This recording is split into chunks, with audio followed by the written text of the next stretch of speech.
Cette vidéo va vous montrer comment faire une importation d'inventaire via le back-office. La première étape que nous vous recommandons de faire, c'est de reconnaître vos codes de taxes. Donc si je vais dans mon paramétrage et je m'en vais ici dans les groupes de taxes, ici on voit qu'il y a 3 groupes de taxes, VAT, taxes incluses, non taxables. VAT veut dire que le prix doit avoir des taxes en plus.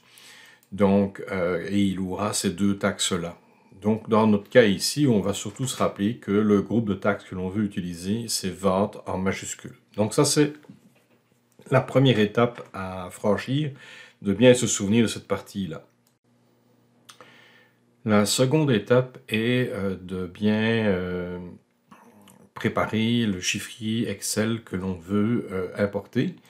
Et donc, une des premières choses, c'est qu'on ne peut pas avoir des panes, ce qu'on appelle les panneaux ici, qui sont dans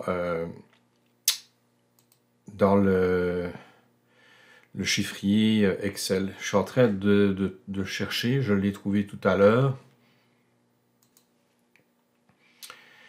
Donc, en fait, dans le View ici, vous avez Freeze Pane et on peut, il faut aller dire qu'on veut faire Unfreeze les panes, donc on ne voit plus les panneaux qui sont là. L'autre chose qu'il faut faire attention, on a ici nom de produit, mais ici on a nom de produit aussi.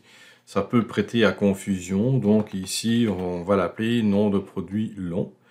La dernière chose, c'est qu'il faut absolument avoir une colonne avec le Tax ID. Donc ici, je vais me mettre dans cette colonne-là et je vais lui donner le nom Tax ID.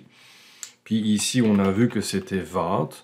Donc, je vais maintenant copier tout ça dans tous les produits. Voilà. Et je vais donc sauvegarder ça. L'autre chose aussi, c'est que j'ai remarqué dans le chiffrier qu'il y avait des lignes supplémentaires ici qui ne servaient à rien. Donc, par sécurité, il faut bien faire attention qu'il n'y ait pas de lignes qui pourraient contenir quoi que ce soit. Donc, je vais supprimer ces lignes-là. Voilà. Et je vais sauvegarder. Donc, à partir de là, je pense qu'on peut dire qu'on a un chiffrier qui est propre et qu'on peut faire l'importation à partir de ce chiffrier. La partie suivante est l'importation en elle-même. Donc, dans le module Back-Office, on va dans le produit, puis dans les produits, on va dans l'inventaire et on choisit prise d'inventaire. La première étape est donc il faut choisir le site. Ici, il n'y en a qu'un. On peut faire ouvrir le chiffrier. Donc, le chiffrier est celui-là. Donc, il est sur le disque dur. Je fais valider et je vais récupérer toutes les lignes qui a eu lieu. L'autre chose, c'est que je dois dire sur quelle ligne se trouvent les en-têtes que je veux utiliser. Donc ici, je vais dire 3, puis mes données commencent à partir de la ligne 4. Je fais appliquer. Et une fois que c'est appliqué, je peux commencer ici à faire mon lien. Donc le numéro de produit, ma description courte, ça va être le nom de produit. Ma description longue, ça va être le nom de produit long, qu'on a changé les noms. Ma quantité va être en stock.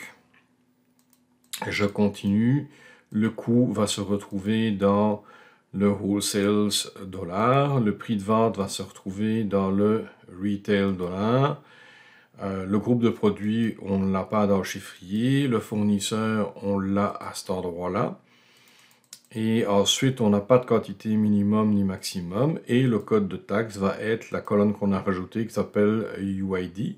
Je vais lui demander de préparer l'importation. Donc, il y aura 524 produits qui vont être importés. Par défaut, si on a le ref produit ici, c'est que au moment où on avait la validation, le produit n'existait pas. Si vous l'avez créé 2 fois, pas de problème, mais il n'y a que c'est le dernier élément qui va être vraiment pris en considération. Donc ici, maintenant, je clique à importation. Et vous voyez ici, la valeur de code barre doit être unique. Donc, je vais lui rajouter -1 parce qu'on a 2 fois le même code barre. Lui, je vais lui donner le 2. Et voilà, l'importation a été réussie. Donc, il faut faire attention à ne pas avoir de doublons, comme ici on en a eu dans les codes barres.